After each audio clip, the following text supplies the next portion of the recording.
Salve, salve, pessoal, como é que vai? Tudo bem? Esse brilhozinho aqui vai acabar aí agora, porque eu vou expandir tela daqui a pouco, tá? Isso aqui eu estou fazendo a gravação de tela, né, como eu já disse para vocês aí, e a gente vai falar sobre conflitos mundiais, o caso da Índia. Queria que vocês prestassem bastante atenção, porque nós vamos falar efetivamente do caso da Índia e, posterior ao caso da Índia, eu vou falar sobre a África e aí eu vou entrar na questão industrial, que eu já estou nela, eu já dei essa aula de forma síncrona, só que eu não gravei, então eu estou gravando aqui e colocando ela aí para vocês, tá ok? Eu sumo nesse momento aqui para a gente aparecer efetivamente com conflitos mundiais na Índia, e vamos falar um pouco sobre esses conflitos na Índia. O que eu tenho que pensar então? Olha lá, 1947, perdão, a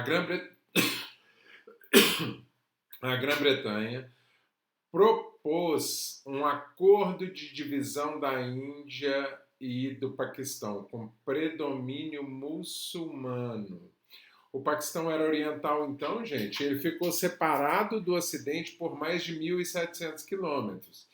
O Paquistão terminou por declarar-se efetivamente independente, né, como Bangladesh, lá em 1971. Só que até hoje permanece uma disputa entre Índia e Paquistão pela chamada região da Caxemira, tá? Essa região da Caxemira aí, a gente tem um olhar aí para ela que é uma conexão com esse Paquistão, e eles querem, a maioria dessas pessoas que vivem nessa região da Caxemira são paquistaneses. Então, esse é o motivo deles quererem efetivamente uma separação dessa Índia.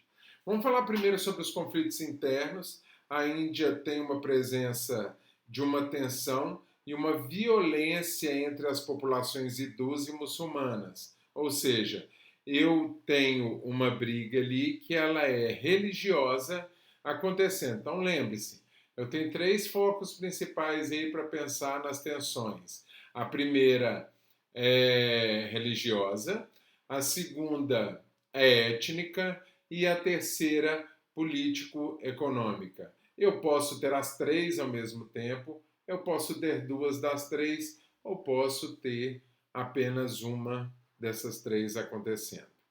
Então a Índia vai obter uma independência em 1947, né?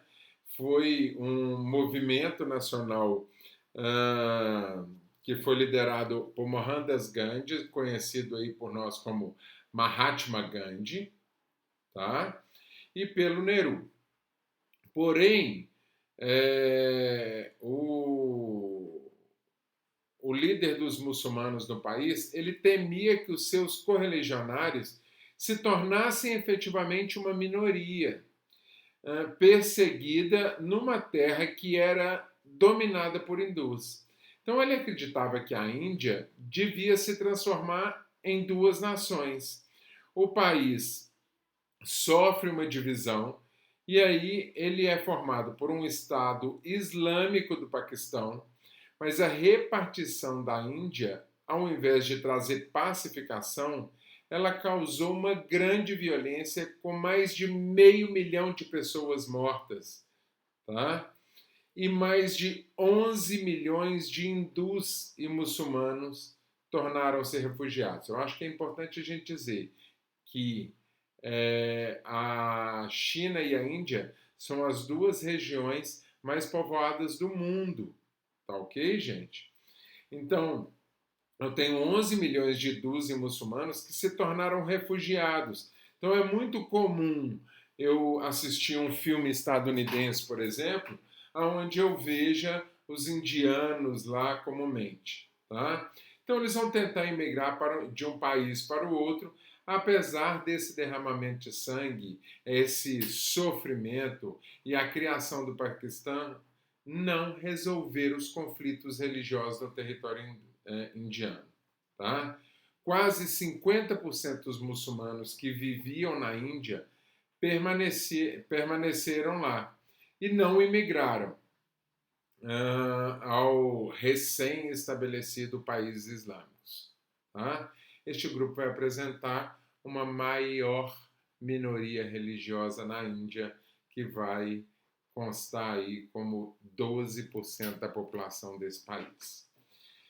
Quando a gente fala em Paquistão, que foi formado lá em 1947 como uma nação para muçulmanos, ele já fez parte da Índia, porém muitos muçulmanos continuam vivendo na Índia, constituindo aí 12% da população do país.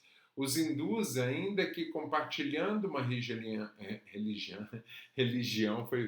foi massa, uma religião em comum, eles vão se dividir em seitas, tá, gente? Então existe uma segmentação social aí, porque esses hindus eles vão ter uma diversidade de castas muito grandes, tá? E o que são castas? São segmentos sociais, são divisões sociais que acontecem dentro dessa Índia. Então, as diversas regiões geográficas da Índia são divididas por uma linguística, elas são culturalmente distintas, e só para você ter uma noção, eu tenho mais de 12 línguas no país. Lógico, se a gente comparar a Índia com a Rússia, com a sua diversidade linguística, ou se comparar a Índia com a África, com sua diversidade linguística, ela não é tão intensa assim, tá ok? E elas são aí, então, culturalmente, ela não é tão intensa assim. Então a gente vai reconhecer uma diversidade extremamente grande, porque 12 línguas diferentes são grandes, e os criadores de uma Constituição indiana buscaram então reconhecer um pluralismo, uma nação que garante direitos fundamentais, particularmente para a proteção de minorias. A Constituição vai garantir uma liberdade religiosa e cultural e ela vai permitir o estabelecimento de instituições educacionais religiosas que não sejam hinduístas, coisa que anteriormente eu não tinha. Em 71, então, o Paquistão vai declarar a sua independência desse Paquistão ocidental. O país vai adotar o nome de Bangladesh, que significa Nação de Bengali. E o exército paquistanês, gente, ocidental, invadiu a região, mas a Índia ofereceu ajuda ao recém-formado país que conseguiu resistir à invasão paquistanesa. Então, a Índia atual ela é definida por suas diversas identidades religiosas e pelos seus conflitos restantes. Tá ok, gente? Então, a gente vai ver aqui que existem traumas dessa divisão, com a criação do Estado do Paquistão. Ainda é visível no país centenas e centenas de incidentes, justamente por causa dessa divisão. Os que se consideram hindus não se consideram indianos, e isso é um problema sério, tá ok? Então a gente vai ter muita violência, grupos aí enormes de pessoas morrendo. A gente viu que morreram 500 mil pessoas anteriormente, e em 1992 esse fanatismo hindu, eles destruem uma mesquita, ou seja, um ataque hindu efetivamente aos islâmicos, o que causa tumultos e resulta na morte de 1.200 pessoas. Tá ok? Então, os hindus são povos mais arcaicos, né? Eu falei aí que a gente tem duas regiões principais, uma chamada Punjab, de maioria Sikh, tá ok? São aqueles caras que usam aí os turbantes, que nós já vimos falar, que enrolam seus cabelos na própria cabeça e usam turbante. são extremamente radicais, tá? Mas são hindus e que não se consideram indianos. E por isso, essa moçada, eles querem a independência da Índia. Tá ok, gente? Contra a Caxemira, que é um povo paquistanês, né? Que também deseja essa separação e que tem uma origem islamita, tá? Então a gente vê uma divisão religiosa aí. Então há uma preocupação aí, principalmente nos anos 90, onde eu tenho países que vão intervir na briga por causa de um grande perigo existente na Índia, que é o perigo da guerra, é, da que tem um perigo de uma guerra nuclear, tá? Então a China vai lutar por uma paz na região e vai intervir lá. Só que esse intervir da China parece ser de boaça, assim, não, vamos entrar, vamos apaciguar a gente, etc.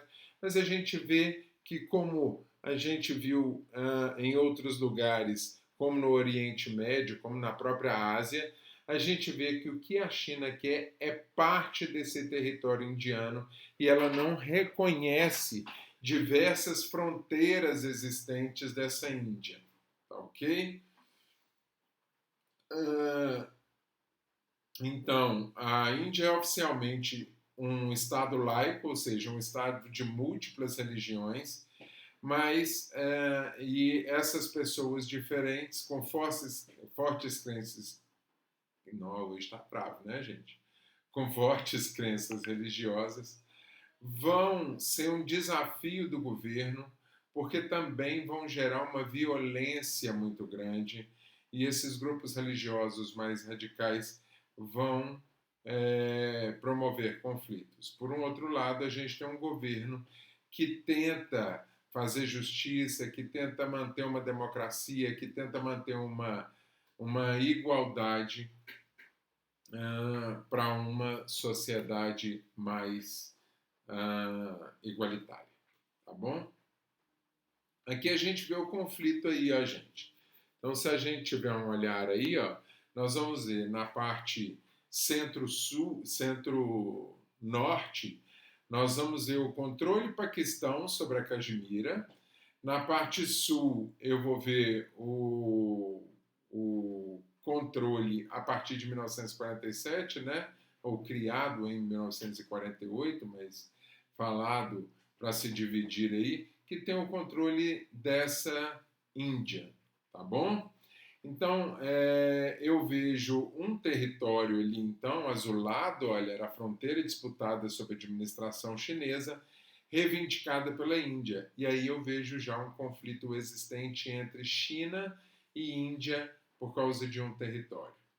Ok? Então, esses conflitos na Caxemira vão demonstrar bem essa situação dos conflitos étnicos e religiosos, ou seja, entre hindus e islãs e entre povos ali que se consideram indianos versus outros que não se consideram indianos. A hostilidade entre esses dois, vamos colocar países assim, faz com que ambos entrem numa corrida nuclear lá na década de 90, né, e invistam em programas de defesa nacional. A Caxemira, então, ela está aí ao norte, né, do subcontinente indiano e está atualmente sob o controle da Índia, do Paquistão e da China. Ao contrário do restante da Índia, cuja maioria é hindu, a Caxemira indiana tem maioria islamita, tal qual o Paquistão. Então presta atenção, nós falamos que o terrorismo está aí no islamismo, não é isso que a gente vê como cultura, gente? A gente fala, não, que o pessoal do Islã, que não sei o que e tal, mas os radicais aí não são efetivamente os islamitas. Os radicais mais pesados aí são os hinduístas, são os povos, o povo que habita a região de Punjab, que quer a Caxemira para si também, né, como domínio de território. E a gente vê a China ali, obviamente não desejando uma guerrilha, mas tentando assumir territórios como parte de um controle comercial. Então, essa guerra étnica, sim, essa guerra étnica, de povos que se consideram indianos e povos que não se consideram indianos, mas desejam o mesmo território. Essa guerra é religiosa? Sim, essa guerra é religiosa, entre um povo islamita versus um povo hindu. E essa guerra é econômica? Claro, essa guerra também é econômica, tá ok? Aí com a China intervindo, querendo seu espaço econômico aí. Então, a partilha da Índia e do Paquistão vai gerar uma população predominantemente muçulmana da Caxemira que queria que o regime fosse anexado ao Paquistão.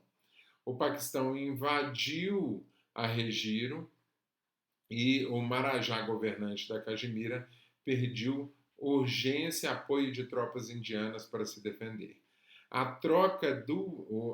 Em troca, o Marajá assinou um instrumento de acesso a Unindo, ali está escrito Unido, né? Unido Indiano, onde o Regiro se torna parte do Estado indiano de Jammu e Caxemira. O Marajá, portanto, uniu a Regiro à Índia e ao Paquistão.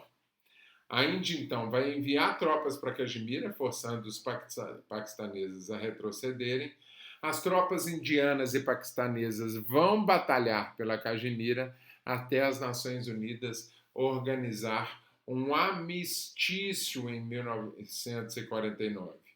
O território, então, foi dividido, como a gente já disse, em Índia e Paquistão, como parte desse acordo. E essa Índia vai se comprometer a celebrar um plebiscito na Regiro da Caxemira, ou na região, tá, gente? Estou ali com Regiro, falando de Regiro, tudo. Na região da Caxemira, porém o plebiscito não ocorreu. A Índia e o Paquistão lutam duas guerras pelo controle da Caxemira, uma em 1965, a outra em 1971. Já em 72, os dois países concordam em cessar a violência. Porém, um grupo separatista fundamentalista muçulmano surgiu no final da década de 80. O conflito continuou na região. Os grupos guerrilheiros vão passar a lutar por essa independência, recebem um apoio externo, provavelmente de clientes, vamos colocar assim, interessados na região, incluindo homens de outras nacionalidades que se deslocaram para lutar na região. O fundamentalismo hindu também cresce e fortalece o exército indiano. Tá, gente? A violência aumenta em 99, em 2002 a gente vai ver um aumento do número de tropas nas fronteiras comuns e a gente chega a mobilizar 1 milhão de tropas nessa região.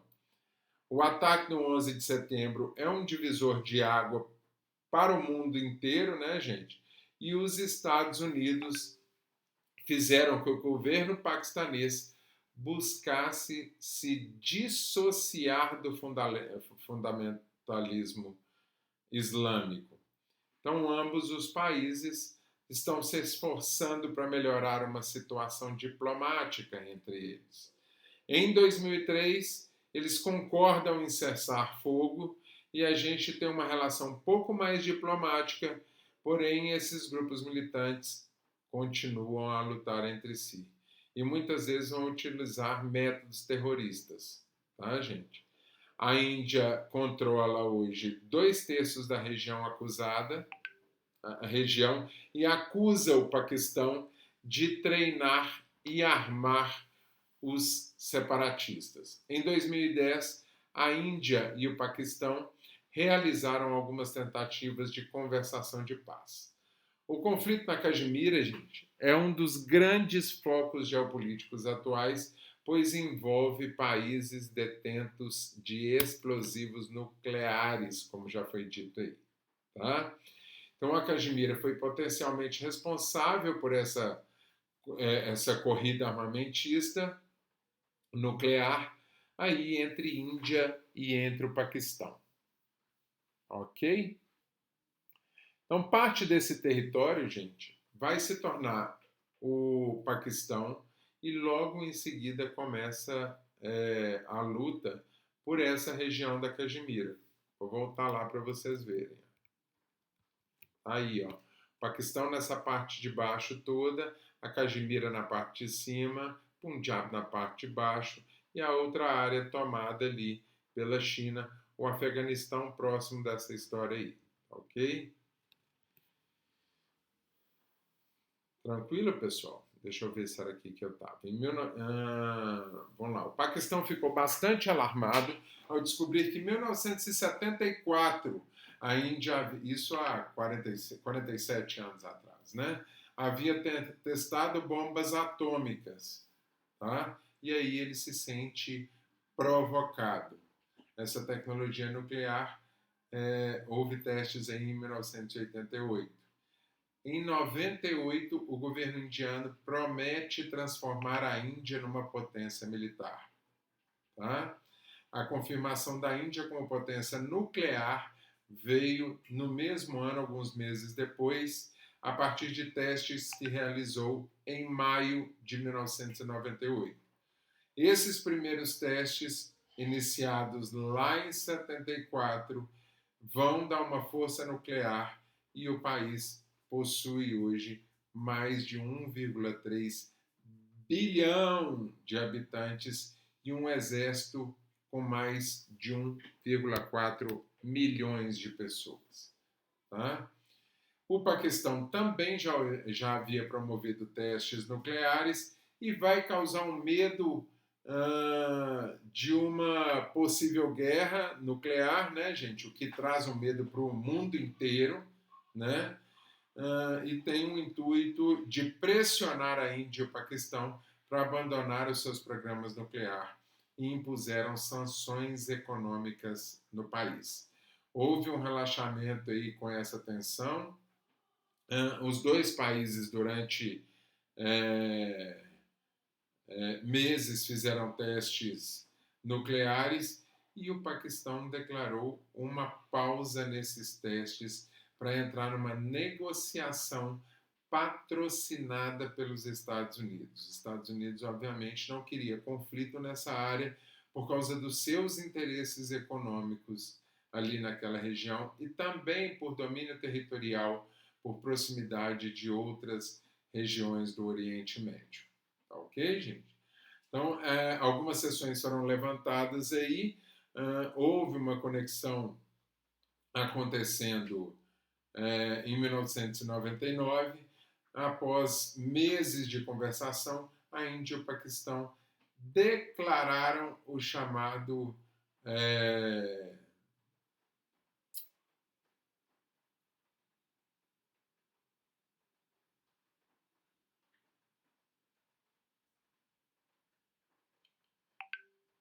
assinaram uma declaração de Lahore, no qual expressaram o comprometimento de ambos os países em melhorar o seu relacionamento. Porém, pessoal, em abril do mesmo ano, ambos os países começaram novamente a testar os seus mísseis de médio alcance, capazes de carregar aí algumas ogivas nucleares. A possibilidade de confronto militar entre a Índia e o Paquistão provavelmente incluiria armas nucleares, é uma forte preocupação até hoje para o mundo inteiro e por isso esses países têm tanto medo. Tá ok? Eu queria falar um pouco sobre Índia versus China aí. A gente vai ver que essas nações, apesar da China tentar apaziguar aquele momento ali e tal, essas duas possuem os dois maiores exércitos e ambas possuem armas nucleares. Tá ok, gente? Então, vários confrontos na região também são objetivos estratégicos que estão na raiz desse problema. A Índia e a China, gente, vão compartilhar uma fronteira com mais de 3.440 quilômetros e as reivindicações territoriais ao longo dela, tá? A China desde a década de 50, então, a China se recusa a reconhecer as fronteiras tratadas durante a era da colônia britânica e em 1962 isso levou a uma breve guerra que resultou em uma humilhante derrota militar para essa Índia. A economia chinesa, então, é quase 5 vezes maior do que a Índia, apesar da Índia não reconhecer isso, amor. A China se vê competindo em substituir os Estados Unidos como a potência mundial dominante. A gente já falou bastante sobre isso, né? A Índia, por outro lado, gente, vai abrigar visões de uma nova ordem mundial multipolar, onde espera desempenhar o seu papel significativo. Não, na verdade, a China decide tomar a frente e quer o poder para si mesmo, ok? Aí a gente tem fatores como o Paquistão, né, a desconfiança entre a China e o Paquistão, que são aliados de longa data, e isso é um problema lá para a Índia. O governo indiano vai acusar os chineses de terem ajudado os paquistaneses a obter essa tecnologia mundial e esses mísseis, tá? E a alta cúpula do governo da Índia vai conversar sobre essa recuperação da Caxemira administrada pelo Paquistão. Tá? Isso por quê? Porque existem rotas estratégicas que passam pela linha da China ao Paquistão. Tá ok? Então, Pequim investiu cerca de 60 bilhões de dólares. Tá ok? Aqui eu coloquei um valor aqui, mas deixa eu ver se está 60, por aí, na infraestrutura do Paquistão, que é o chamado corredor econômico da China no Paquistão. Então vejam o interesse que se tem aí por essa economia, tá ok? Por isso que a chamada CPEC, lá o Corredor Econômico da China e Paquistão, é uma sigla colocada em inglês, como parte dessa iniciativa, dessa rota aí, ou seja, seria uma rodovia-chave para transportar mercadorias para o porto de Guwahati, no sul do Paquistão, e o porto da China, um ponto de apoio no Mar da Arábia. A Índia teme, então, que um futuro próximo seja usado para apoiar as operações chinesas no Mar da Arábia. Ok, aí até aí então. Deixa eu ver quanto tempo que a gente tem aqui. Temos mais 20 minutos. Eu vou entrar na questão da África aí, porque eu acredito que dá tempo. Tá ok? E vamos entrar na questão dos conflitos mundiais africanos. Vamos lá, gente. A África, nosso terceiro continente, e eu destaquei algumas coisas bem legais na África aí na nossa aula. Diz que ela está entre os maiores cenários de conflito mundial, com 37 focos de guerra, tá, gente? É um continente aí de 30 milhões de quilômetros quadrados e extremamente fragmentado de forma arbitrária pelo Reino Unido. Eu ia falar pela Europa, sim, é pela Europa, mas principalmente pelo Reino Unido e pela França. Ao todo, a África constitui 54 países, né, contém uma diversidade climática enorme, uma diversidade geológica enorme, uma diversidade hidrológica enorme, uma diversidade cultural enorme, uma diversidade linguística enorme, né, uma diversidade paisagística enorme e a gente tem aí então pelo menos 130 etnias diferentes, tá, gente? E olha lá, a gente tem praticamente, ou existem mais de 1.000 idiomas no continente. Então a gente viu na nossa aula a concepção de nação e como é que eu formo uma nação. Presta atenção, como é que se forma a nação? Diz o conceito sobre nação que é um agrupamento de pessoas ou habitantes que estão compartilhando de uma mesma origem étnica, de um mesmo idioma, já não cabe aqui, né? De mesmos costumes, a gente vê que eu tenho 130 etnias diferentes, já não cabe aqui. Relativamente homogêneo, também não cabe aqui com essa diversidade grande. E que essas pessoas são semelhantes entre si, são pares entre si, além de apresentar todos esses aspectos, uma nação, para ser considerada como tal, precisa agregar um sentimento de presença. Ou seja, todo esse grupo precisa haver uma vontade de fazer parte. Esses indivíduos precisam formar efetivamente uma nação.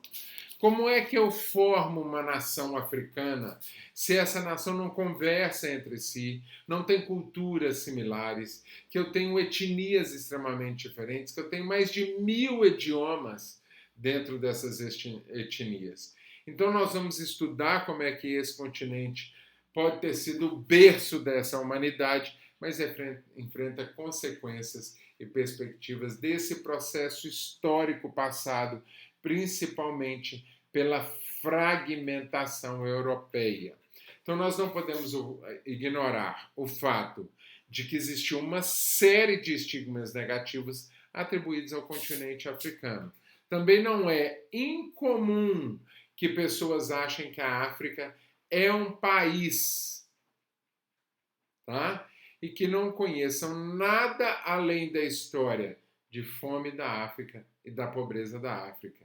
E isso é consequência, gente, de uma história que foi apagada por esse Reino Unido e por essa França. Foi apagada por esse domínio europeu.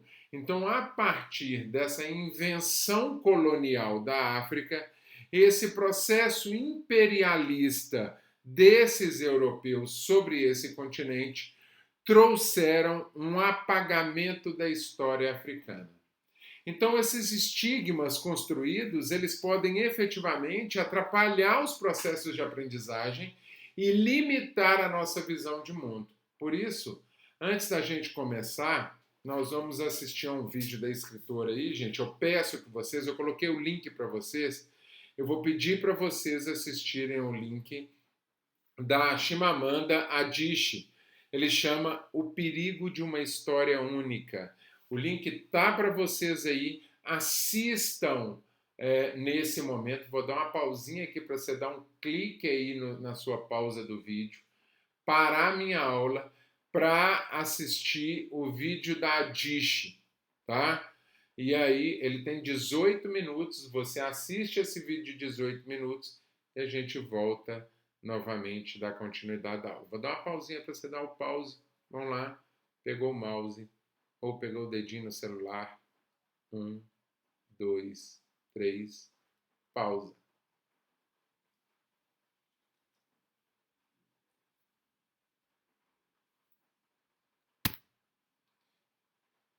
Então eu espero que você tenha assistido aí, né, o vídeo da Adichie. Tá aí, eu coloquei o link aqui para você. Coloquei o link lá no Moodle também. Clica sobre ele, acessa o vídeo. É muito legal vocês terem a ideia disso aí. Então, no século XIX, esses europeus tinham uma demanda econômica enorme. Eles vão levar essa necessidade de expansão de matéria-prima e mão de obra e mercado consumidor, aumentando a sua presença e atuação na África e na Ásia. Tá ok? Um dos fatores que vão influenciar esse interesse especialista, esse imperialista, é a riqueza natural encontrada dentro desse território africano. Tá ok?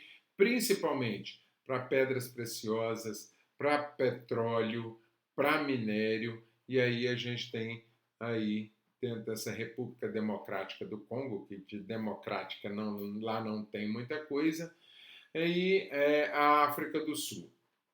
Aí a gente tem Golfo da Guiné, Nigéria, Angola, se destacam também por possuir um petróleo no seu território, ok? Além disso, a gente tem uma quantidade de terras tropicais enormes que podem ser transformadas em grandes potências agropecuárias. E esse continente, de modo geral, vai se destacar pela sua grande riqueza como um presente, uma grande riqueza mineral, um presente do seu território. Entre 1830 e 1880, esse domínio europeu sobre essas terras africanas se expandiu fortemente e o processo ficou conhecido como a Partilha da África e começou por meio de políticas conhecidas como imperialistas. Nós vamos ver essa partilha acontecendo aqui, ó, só para a gente ter uma noção. O da esquerda é um mapa político e o da direita são as etnias, como a gente havia demonstrado lá. A gente vê uma África já partilhada pela etnia e aí agora ela será, nesse período, partilhada por esse imperialismo.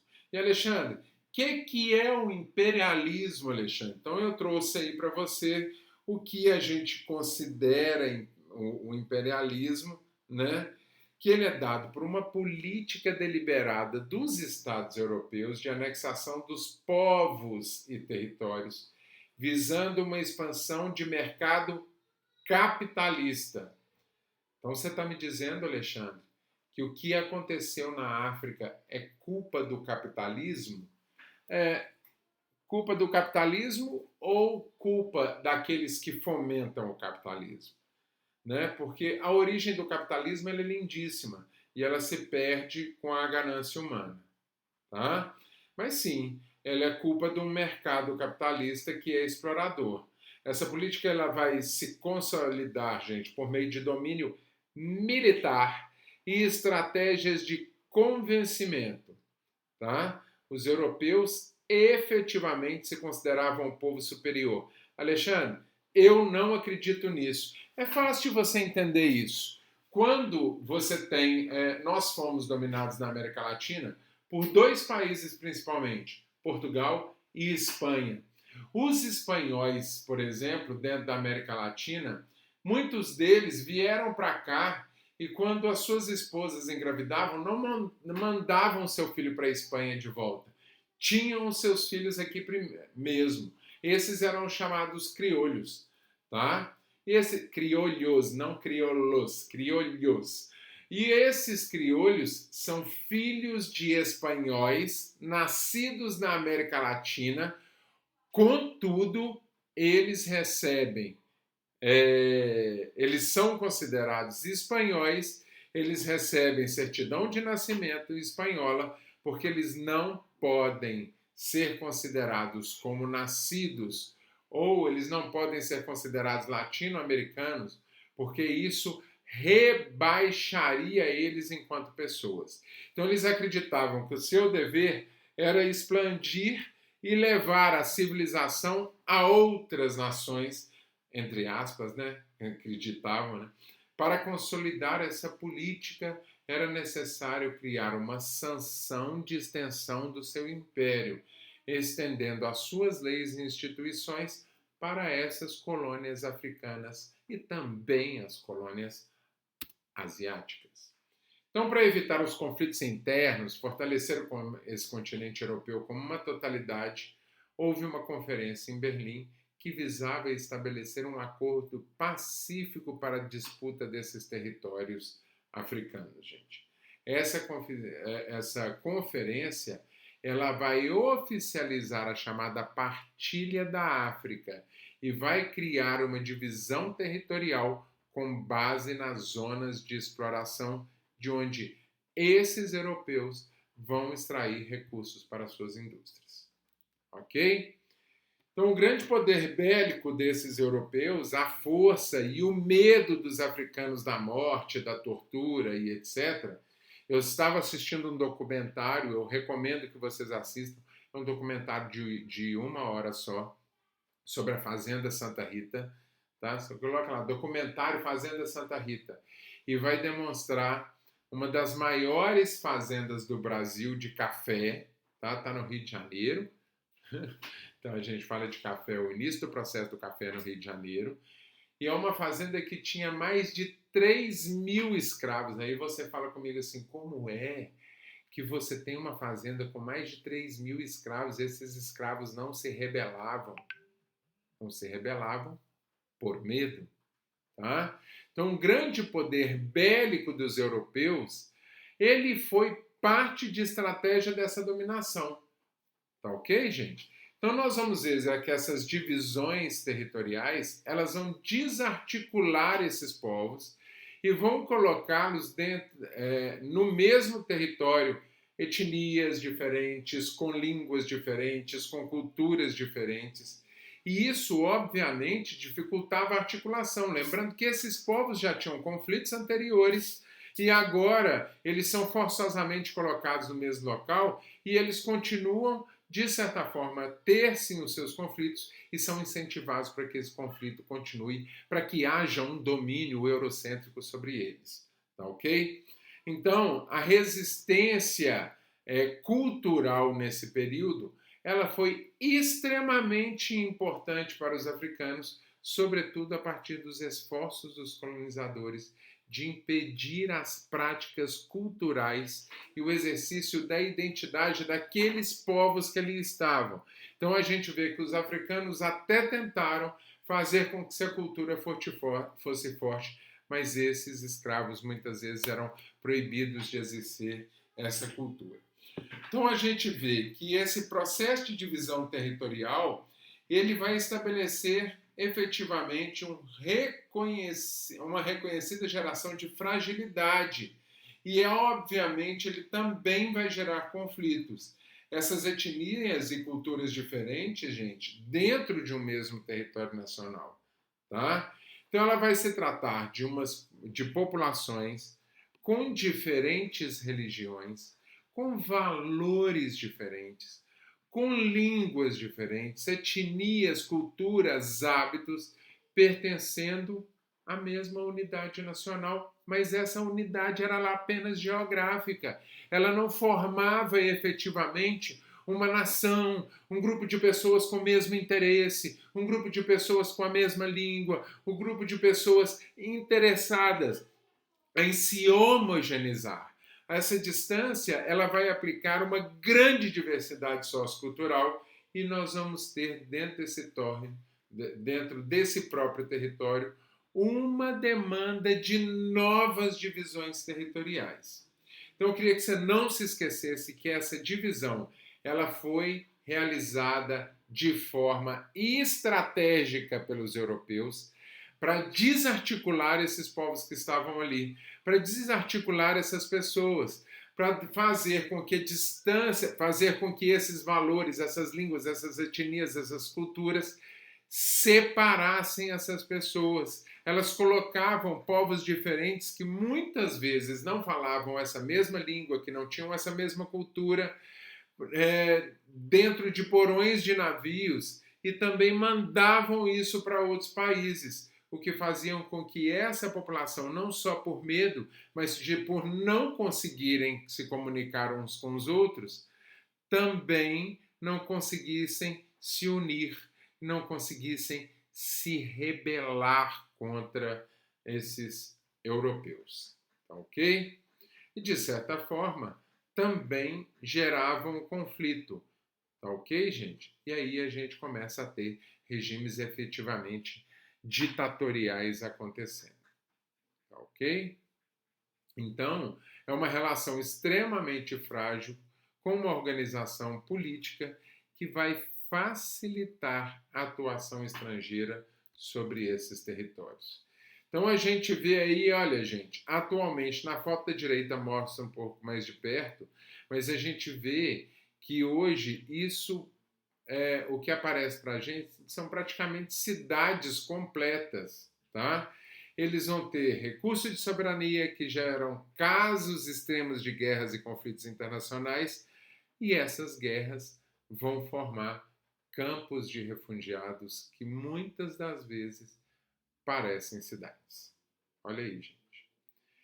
Dado o tamanho, e aí a gente vê miséria, pobreza, analfabetismo, vulnerabilidade social, saúde precária, tá? Instabilidade territorial e cresce também a atuação, obviamente, de milícias armadas, sendo que essas questões perpassam e motivam um grande conflito dentro do continente. A África, portanto, deixa eu ver meu tempo aqui, dá tempo. A África, portanto, ele é um continente fragmentado por esse Reino Unido e pela França, tá, gente?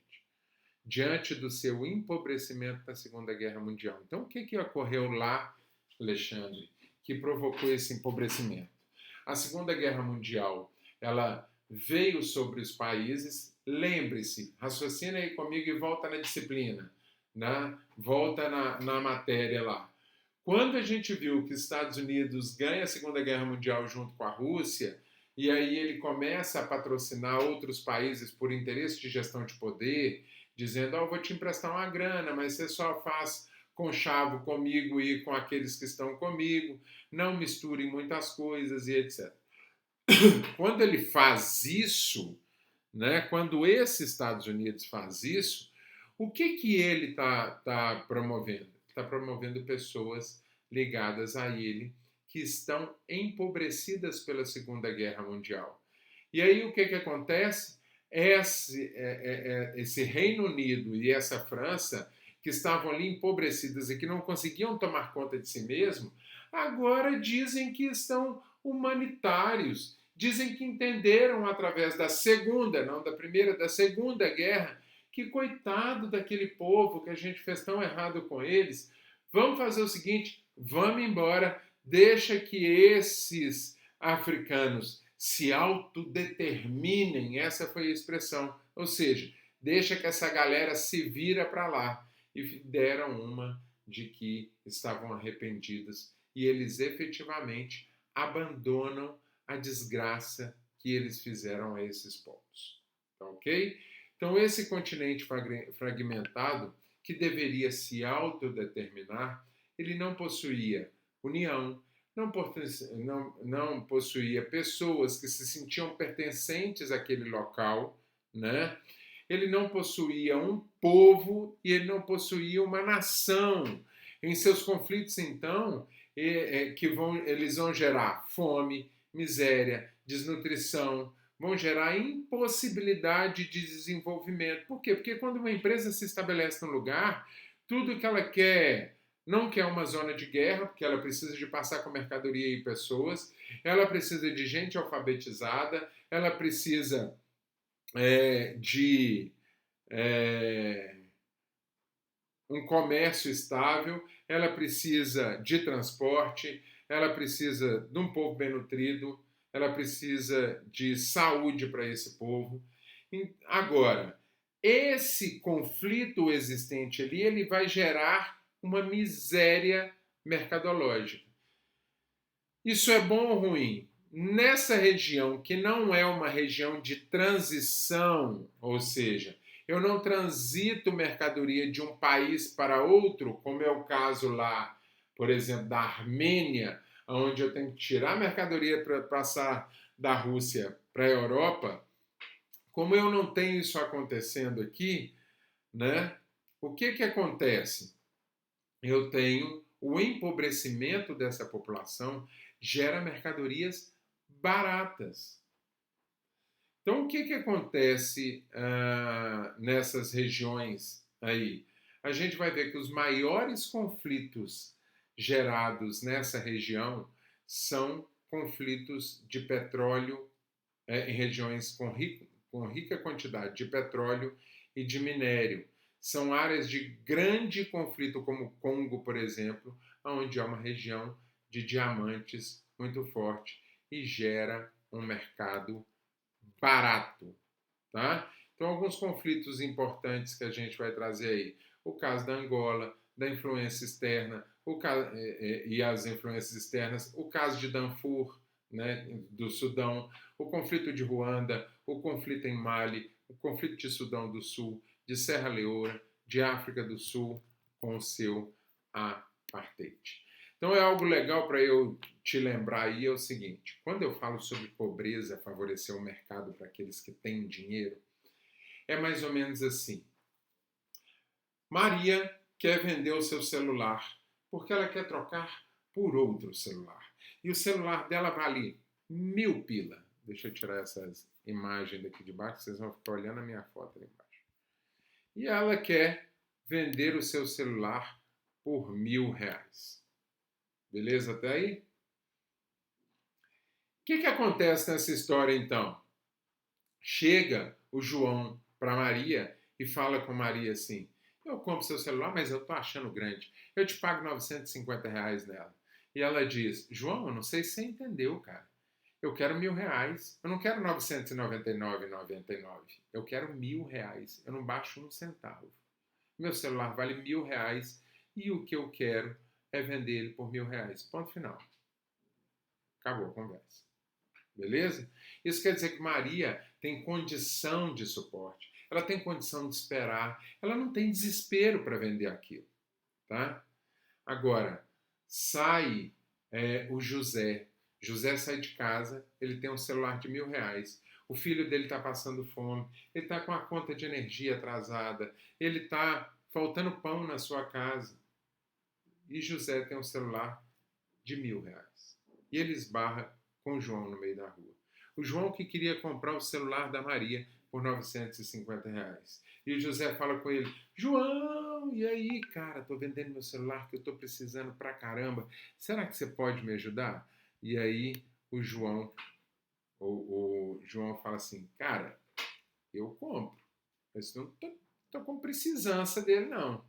Eu não estou precisando de celular, não. Quanto você está querendo? R$ 1.000. R$ 1.000. Ele fala: ô José, o negócio é o seguinte, cara. Eu compro seu celular. Eu te pago R$ 500. Pô, mas R$ 500 meu celular vale 1.000. Irmão, mas eu sei que está querendo vender, eu não estou querendo comprar. E aí o que o José faz? Lembra do filho passando fome, lembra da conta de energia. E ele fala: tá, eu te vendo por R$ 500. É mais ou menos isso que anda acontecendo na África, moçada. O que acontece é que a região de empobrecimento faz o mercado ficar barato, faz com que a corrupção seja ativa, faz com que as pessoas trabalhem por pouquíssimo e faz com que a mercadoria vendida naquele local seja extremamente barata. Beleza? Pessoal, é isso aí. Nós falamos sobre Índia e sobre África. Nós vamos parar a nossa conversa por aqui, tá? Sobre isso. E eu vou entrar no processo de industrialização a partir da nossa próxima aula. Beleza? Grande abraço para todos. Que vai com Deus.